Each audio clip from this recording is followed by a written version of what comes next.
Cookery சேனலை பார்த்து யார் வேணாலும் சமையல் பண்ணலாம். ஆனா சுவையான சமையல் பண்றது எப்படி?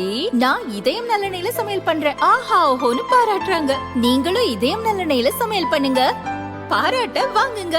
தினம் தோறும் வாங்குவே இதயம். தமிழக பாஜக தலைவர் அண்ணாமலை மாநிலத்திற்கு இதுவரை என்ன செய்திருக்கிறார் என்று அதிமுக பொதுச் செயலாளர் பழனிசாமி கேள்வி கேட்டார்.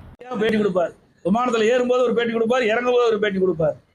ஆகவே எல்லாரும் உழைத்து பதவிக்கு வந்தவர்கள். உழைக்காமல் பதவிக்கு வந்த ஒரே தலைவர்னா பாரதிய ஜனதா கட்சி தலைவர். அவர் என்ன உழைப்பு கொடுத்தாரு இந்த பாரதிய ஜனதா கட்சிக்காக? அந்த பாரதிய ஜனதா கட்சியில எத்தனை பேர் முன்னணி தலைவர்கள் இருந்தாங்க, அவருக்கு அந்த வாய்ப்பு கிடைக்கல.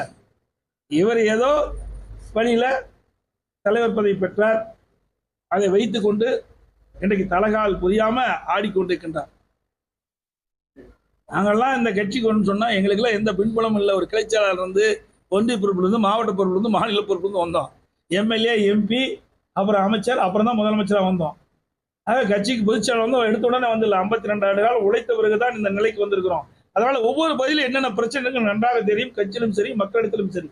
ஆனால் அவள் இதுவரைக்கும் எந்த அரசு பதவியும் வரல. எங்க வந்திருக்காரு? மக்களை பத்தியே தெரியாத ஒரு தலைவர். அவருக்கு ஒரே முதலீடு வாய் நாக்கு தான், வேற ஒண்ணுமே கிடையாது. சொல்லுங்க, நான் விளையாட்டா சொல்லல. என்ன செஞ்சிருக்கார் அவர்? இந்த மாநில பாரதிய ஜனதா மாநில தலைவராக பொறுப்பேற்ற பிறகு தமிழ்நாட்டுக்கு என்ன கொண்டு வந்திருக்காரு, என்ன நிதி கொண்டு வந்திருக்காரு? இன்னைக்கு புயல் அடிச்சது, வெள்ளம் வந்தது, நிவாரணம் வாங்கி தர முடியல. இன்றைக்கு நாங்கள் எதிர்கட்சி இருந்தாலும் மாநில உரிமைக்கு பாதிக்கப்படுகின்ற போது குரல் கொடுக்கிறோம். எதுவுமே இல்லையே. தன்னை முன்னிலைப்படுத்தி தான் பேசிட்டு இருக்காரு. அவருடைய எண்ணம் தன்னை முன்னிலைப்படுத்தி விளம்பரப்படுத்தி வர வேண்டும் என்றுதான் எண்ணமா.